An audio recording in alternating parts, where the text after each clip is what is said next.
वादियों को कौन कहे, वो तो दिमागी तौर से अलग होती है। उन्होंने जो जहर बोया कि उसकी कीमत आज सभी स्त्रियां तमाम तरह की बीमारियों से ग्रसित हो चुकी हैं, तमाम तरह की बीमारियों से ग्रसित होकर उसकी कीमत चुका रही हैं।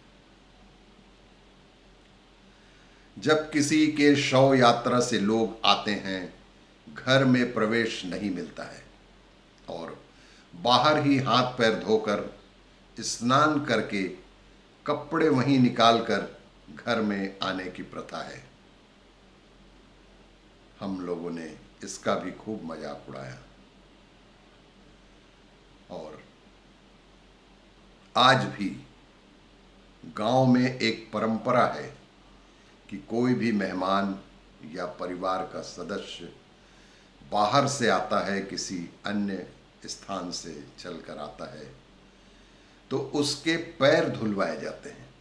एक लोटा पानी देकर घर के बच्चे, बूढ़े बुजुर्ग पैर धुलवाए जाते हैं। जब कोई भी बहू, लड़की या कोई भी दूर से आता है तो वह तब तक प्रवेश नहीं पाता जब तक घर की बड़ी बूढ़ी लोटे में जल लेकर हल्दी डालकर उस पर छिड़काव करके वही जल बहाती नहीं हो। तब तक उसका भी लोगों ने खूब मजाक बनाया था। एक लोटा पानी देने की प्रथा का भी हमने मजाक बनाया था, पैर धोने की प्रथा का भी मजाक बनाया था। इन्हीं सवर्णों को और ब्राह्मणों को अपमानित किया था जब ये गलत और गंदे कार्य करने वाले, मांस और चमड़ों का कार्य करने वाले लोगों को तब तक नहीं छूते थे जब तक वे स्नान करके शुद्ध न हो जाए। इसका एक जबरदस्त वैज्ञानिक कारण था। ये वही लोग थे जो जानवर पालते थे, जैसे सूअर, भेड़, बकरी, मुर्गा, कुत्ता इत्यादि, जो अनगिनत बीमारियां अपने साथ लाते थे। ये लोग जल्दी उनके हाथ का छुआ जल या भोजन नहीं ग्रहण करते थे। तब एक बड़ा हो हल्ला हमने मचाया और इन लोगों को इतनी गालियां दी कि इन्हें अपने आप से ही घृणा होने लगी।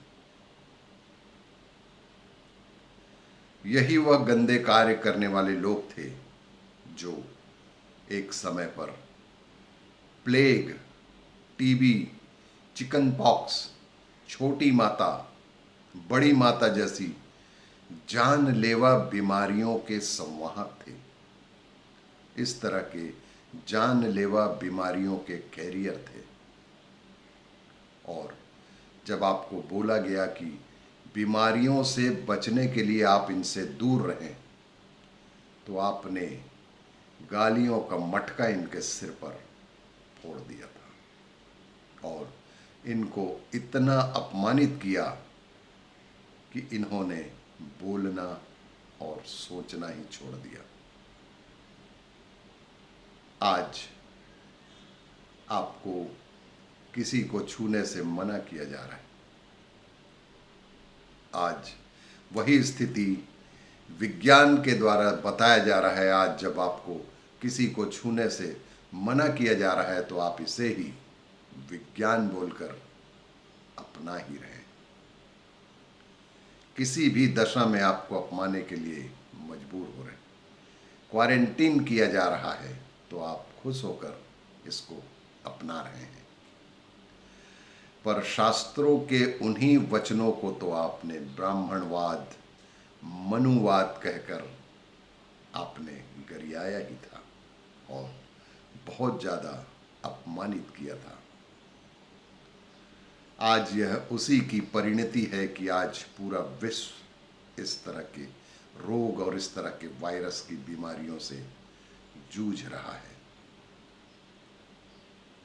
चिंतन कीजिए, इस तरह के हमारे पुराने शास्त्रों में जो लिखी बातें हैं वो सब कहाँ तक हमारे लिए परिहार्य हैं।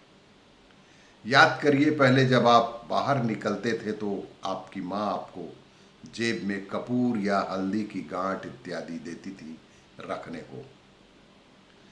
यह सब कीटाणुरोधी होते हैं। शरीर पर कपूर पानी का लेप करते थे ताकि सुगंधित भी रहे और रोगाणुओं से भी बचे रहें।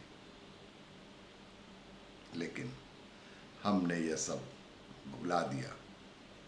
आज पुनः इन सब बातों पे चिंतन की आवश्यकता है और हमारे शास्त्रों में जो बताए हुए जो बहुत सारे जो कार्य हैं जिन्हें हम विज्ञान की कसौटी पर आज सही पा रहे हैं, चाहे वो क्वारंटीन हो, चाहे वह किसी को हाथ मिलाने से संबंधित हो, लेकिन इस विषय पर आज चिंतन की बहुत ही सख्त आवश्यकता है। और आप भी चिंतन करें कि हम आज कहाँ खड़े हैं और हमारा शास्त्र हमें क्या कुछ सिखाने के लिए हमारे पास उपलब्ध है। ज़रूरत है हमें जागने की और उन सब शास्त्र में दिए गए नियम कानून के पालन करने की। अपने शास्त्रों के लेवल के जिस दिन हम सब अध्ययन कर लेंगे तो यह निश्चित ही है कि देश विश्व गुरु कहलाएगा और इसमें कोई प्रश्न नहीं है कि हम एक दिन निश्चित रूप से विश्व गुरु बनने के योग्य हो ही जाएंगे। तुम ऐसे अपने शास्त्रों पर उंगली उठाते हो जैसे कोई मूर्ख व्यक्ति के मूर्ख 7 वर्ष का बेटा इसरो के कार्यों पर प्रश्न चिन्ह लगाए। आज निश्चित रूप से चिंतन कीजिएगा और अपने विचारों में, अपने कार्यों में, अपने दैनिक कार्यों में परिवर्तन अवश्य कीजिए और स्वस्थ रहिए। इसी तरह की जानकारी के लिए देखते रहिए मेरा वीडियो। नमस्कार।